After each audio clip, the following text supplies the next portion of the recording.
And do you know what? That's a little bit of an introduction, because the second topic is the one that I bet most of you have seen today. Could be wrong on this. Jamie Carragher and his messy and unplanned. It was on the overlap, wasn't it? Where the fan show, you may have seen it on Sky.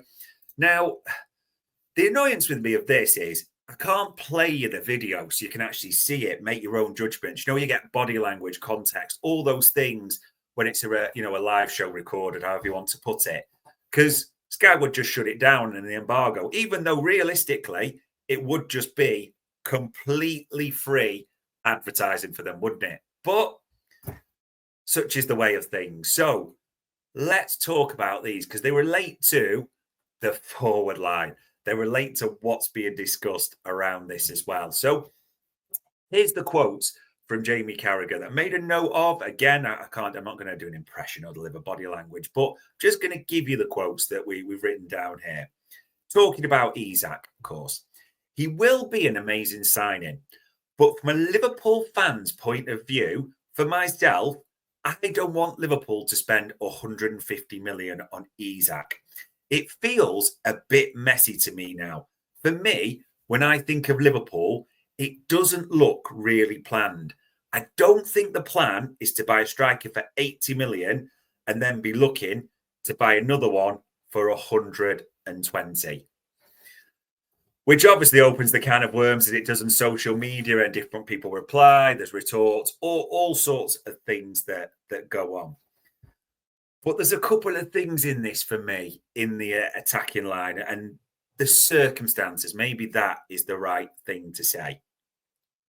There's a one quote that I've left out there from Jamie Carragher, and he said, when he was almost discussing it with Scholes, he said, around news Isak and his agent, did he not tell Newcastle months ago he wanted to move on? Well, yeah. We all know this. There's been various reports from both sides, in Geordie Patch journalists, another UK Patch journalist from our side as well, that he said that. And in fact, a little bit earlier today, this is the tweet from Mel Reddy, who used to work for Sky. Everyone will know who Mel Reddy is. The frustration for Alexander Isak and his camp is they very clearly and respectfully inform Newcastle of the forward's desire to explore a fresh challenge well ahead of the summer. In doing so, it afforded the club a chance to attack the market on the front foot and secure a quality replacement long before it got to this messy point. So that kind of debunks that bit, didn't it? It was clear, Mel Reddy making it clear that Isak and his agent feel they clearly made Newcastle aware. And we've seen that in various reports. So it kind of felt that got a line through it for Carragher's chat and argument. Now, the bit about it being messy and a bit about it being unplanned.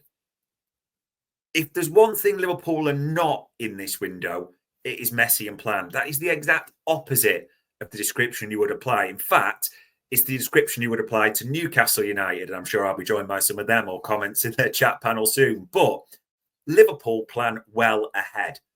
As we know with this window, they've done a ton of groundwork in terms of speaking to players, speaking to agents, analysts, scouts, all that type of thing. We know they've done an absolute ruck of groundwork. If you have any doubt, look at what happened with Florian Wirtz. Look at that situation where it's the quiet visit that only comes out afterwards. Arne Slot, Michael Edwards, Richard Hughes, orchestrating that beautifully. Look as well at who they didn't get but still did the groundwork for. As it came out later after his signing, Cherki, Arne Slot, which no one had until afterwards, made that visit to the south of France, didn't he, to speak to Cherki before they pulled the trigger on Florian Wirtz, which means, again, the exact opposite of being messy and unplanned. Liverpool, so far, have been meticulous. The only thing that's really causing the mess in Liverpool transfer window right now is, unfortunately, the chain they're in with Newcastle and their inability to do business, as we know. So, yeah, we will have to see.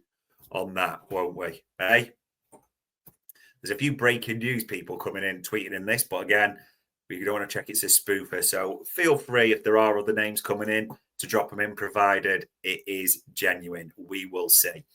But in terms of what is happening at the same time, well, Darwin Nunez is heading off. And again, this doesn't sound messy and unplanned whatsoever, does it? Because, as I'm sure you've seen, and I'm just picking one of the latest reports, we know Ornstein, Romano, everyone's tweeted this, but I'm just reading Fabrizio Romano's tweet here. Understand the contract for Darwin Nunez at Al Hilal will be valid for 3 years, 2028 June. Darwin opened the doors to Al Hilal last week. The contract details are being sorted. Once that's done, there will be a here we go. B. Liverpool will receive 53 million euros plus add-ons as exclusively revealed. Now, we've had this on a few reports over Darwin Nunez so far, haven't we?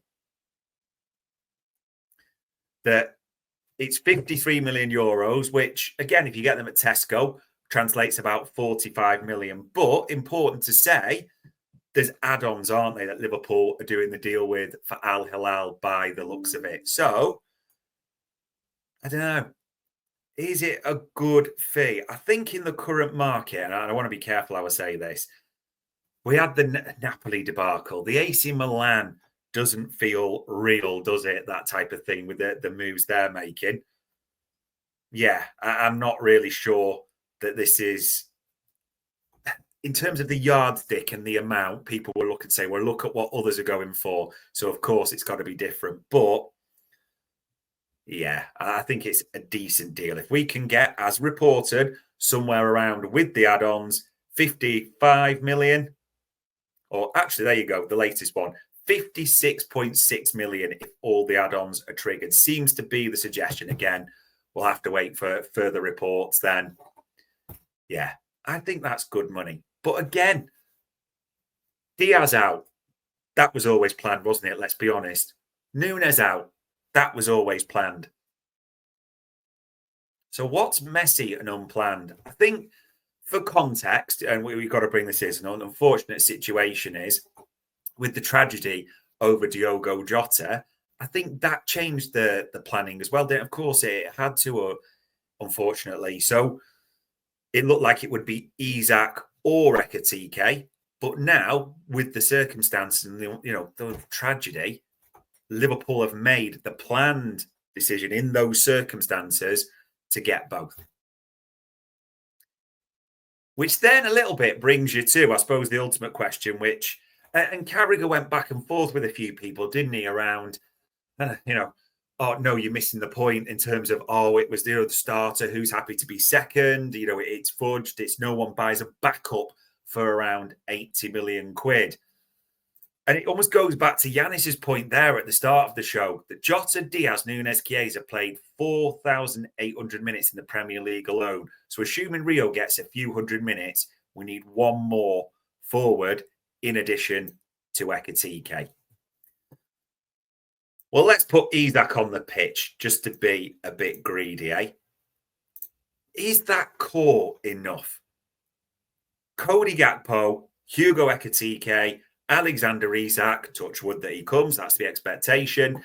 And if anyone's thinking that is, this is all going to collapse, David Ornstein about in the last hour to an hour and a half said, you can never be certain and, different things, but there is a strong chance that Alexander Isak has departed before the 1st of September and Liverpool is his preferred choice. So that's the latest from David Ornstein there. And maybe, just interestingly, I am seeing a few Bradley Barcola rumours there as well to Liverpool. Again, checking the source a little bit. I'll let you guys do that. But Gakpo, Salah, Ekatike, Isak, that alone is not enough. Of course, that alone is not enough. But I'm hovering over a superstar here, Florian Wirtz. Arne Slot has said Florian Wirtz can play from the left. We know in a different system completely, that kind of 3-4-2-1 that Leverkusen played, and he was behind shit coming from the left. as one of the 10s, but he could be pushed higher into the forward line, cutting inside, allowing Kerkez to bomb on. That is possible. Arne Slot hasn't gone into that much depth, but he has said specifically that Wirtz could play from the left. Those words have left his mouth. Additionally, at the same time, this young man, and whoever it was earlier, is going to lose their shizzle and I'm putting all the players on the pitch, but you're just going to have to get over it because I'm putting all the forward options on there. Of course, he's not going to be there. Young Rio and Gamoa could play from the left as well, couldn't he? His minutes might be the key question that it comes down to. All those forward options you're looking at right now, and I know John Mycester there said, do you reckon Chiesa stays? There is an article that Paul Joyce has done today where he does mention that Federico Chiesa is expected to leave Liverpool, and I don't really think there's any doubt on that. But those forward options, and could even move, Frimpong up to cover Salah when AFCON starts, of course, that's been mentioned at the same time. But Salah, Gakpo, Ekitike, Isak, supported by Wirtz and Rio and Gamoa. Is that enough to cover the forward line? It might well be what Liverpool are deciding to go for. Genuinely. Again, there's a link to Bradley Barcola. There's been others. Malik Fofana, hasn't there, at Lyon? And you kind of have thought that after, or with Tyler Morton now completing that move, obviously it was a great chance. We might have heard something more. It does seem quiet in that role, doesn't it? It doesn't mean it's done, but it seems to have gone cold, any link to Malik Fofana. So with that in mind, maybe, just maybe, this might be how Arne Slot and Richard Hughes see it. As a senior four, the youngsters that way. And I get it. There's plenty of quotes to say it's not enough. What about when Salah leaves for AFCON? What about an injuries? All those types of things. Let me be clear on my opinion. I said this on many pods. I would love another one like a Malik Fofana, which to me would be an FSG style signing there. I think that would be worthwhile. Malik Fofana could play from the left and from the right at times as well. So if he comes in, you've got double cover in those positions. But might have to get our heads around this. Again, the question mark is that enough for competing on all fronts? That's the big question, isn't it? But to go back to what was mentioned at the top, messy and unplanned. So far, there's been nothing messy and unplanned about Liverpool's window. It's just the unfortunate scenario of relying on other clubs and different bits.